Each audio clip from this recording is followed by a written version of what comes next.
Saudações a todos, a todas. Estamos viajando com São Paulo. Chegamos em Filipos, na Macedônia.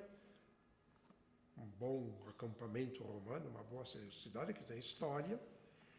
Um pequeno grupo que se forma, uma comunidade que começa. Paulo e seus companheiros que vão agindo.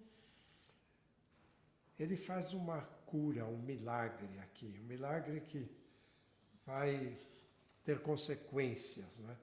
Quando íamos para a oração, sempre no plural, olha, íamos, né?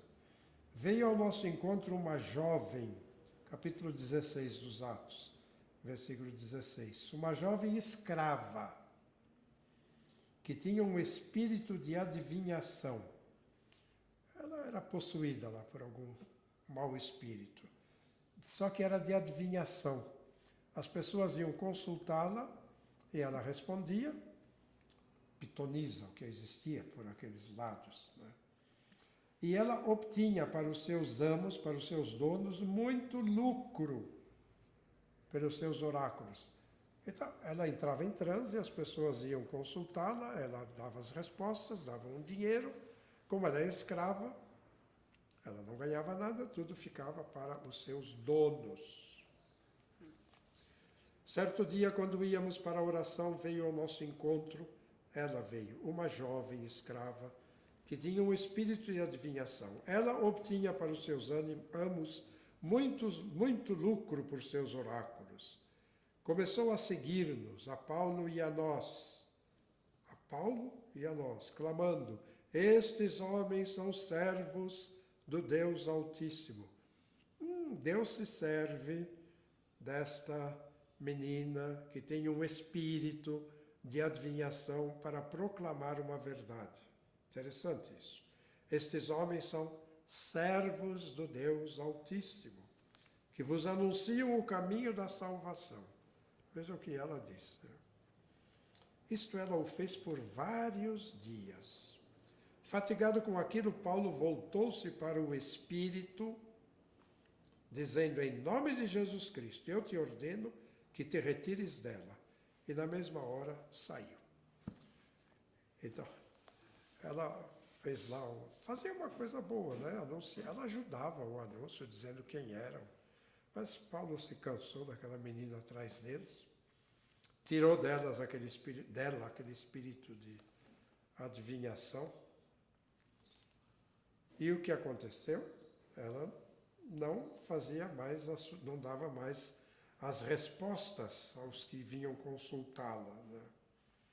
Vendo os seus amos, os seus donos, que terminara a esperança de seus lucros, olha a razão. Os donos daquela menina perderam dinheiro com a cura dela.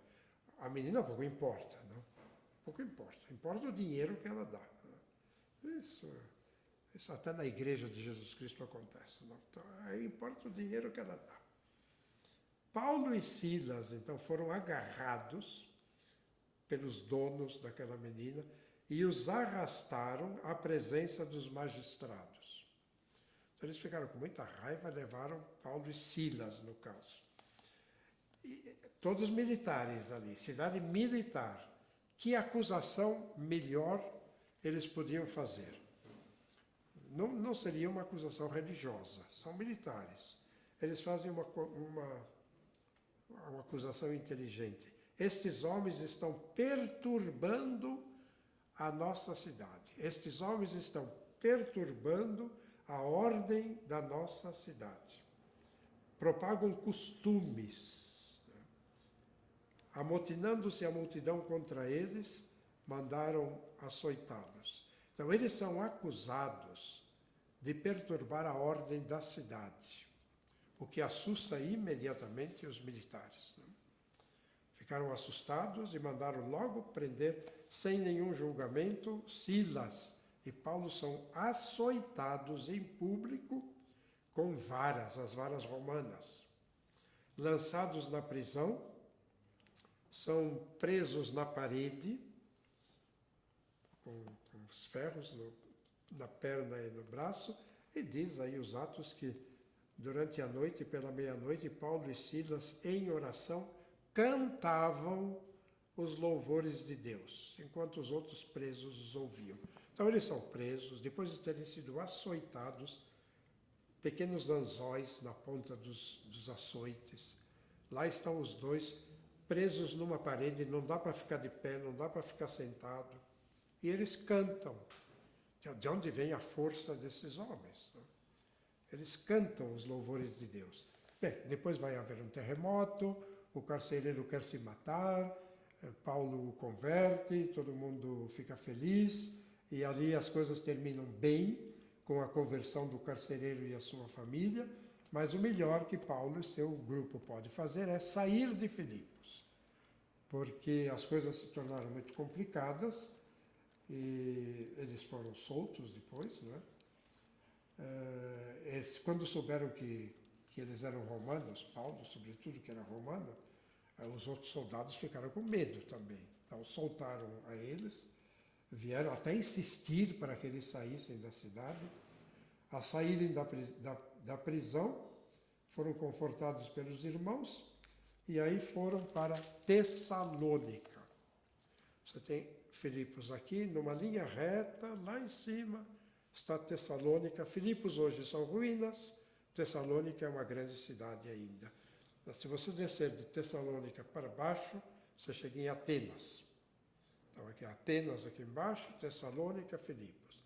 Eles vão para Tessalônica, que receberá depois uma carta, duas cartas, a carta aos Tessalonicenses, e até agora nenhuma carta foi escrita, né? Eles acabam de ter uma aventura pesada. Lá em Tessalônica, eles vão dizer depois aos Tessalonicenses, olha, nós podíamos ter voltado para casa de Filipos, podíamos ter desistido. Se a missão significa isso, ser açoitado em praça pública, ser colocado numa prisão romana, e só fomos libertados quando souberam que éramos romanos, se a missão é assim, então é melhor voltar para casa. A gente pode desistir. Mas nós continuamos. Isso eles vão escrever depois. Nós continuamos. E estamos aqui em Tessalônica. Aí eles vão ficar também um bom tempo em Tessalônica e anunciar lá o Evangelho, formar uma comunidade, e de lá eles vão descer para Atenas com a ideia de ir para Corinto. Para Corinto. Então aí temos também cartas aos Tessalonicenses, aos atenienses não, mas aos coríntios sim. O que acontece em Tessalônica? Em Tessalônica é uma cidade comercial. A gente rica, comerciantes estrangeiros. E havia gente pobre, evidentemente, como em todo lugar. Gente do lugar que era explorada também pelos grandes comerciantes que vinham de fora. Devoções especiais.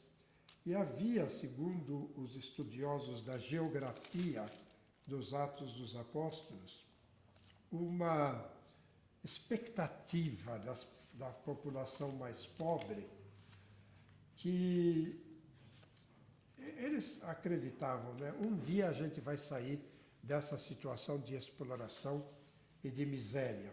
Um dia um dos nossos deuses voltará para nos libertar de toda a tristeza, de toda a dificuldade que nós vivemos. Essa expectativa deles era uma expectativa interessante porque Paulo e seus companheiros anunciam uma divindade jovem que é Jesus.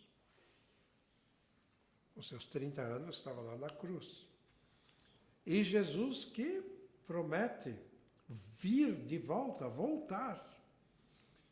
E voltar para nos levar todos para o reino da sua glória. E eles esperavam que isso acontecesse na próxima semana. Que isso acontecesse logo. Eles não pensavam em morrer e ir para o céu. Eles pensavam no Senhor que vem e leva a nós vivos para o céu. E lá os nossos irmãos enterrados ressuscitam e vão todos com a gente para o céu. Então, essa expectativa faz também com que os tessalonicenses mais pobres tenham uma aceitação muito grande da pregação de Paulo e compreendam e vão compreendendo. Depois tem perguntas, eles terão perguntas. Compreendem que Jesus não é aquela divindade, aceitam Jesus, formam uma comunidade. E nós sabemos, por experiência nossa, até aqui no nosso Brasil, as comunidades se formam, se reúnem em torno da palavra de Deus, quando são pessoas que realmente se encontram, se congregam, e esses grupos se tornam fortes, se tornam grupos que são capazes de reivindicar seus direitos até, e de defender a justiça, como vimos em nosso país em muitos momentos. Os grandes comerciantes vão ter dificuldades com essas comunidades cristãs e começam a perseguir os apóstolos. E nessa perseguição eles têm que sair de Tessalônica.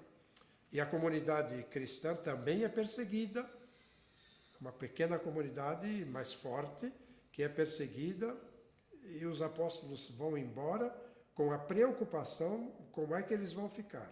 Eles vão para Atenas, descem, mas lá em Atenas, Paulo pede a Timóteo, que é jovem, que volte a Tessalônica para verificar se tudo vai bem, se a comunidade continua firme.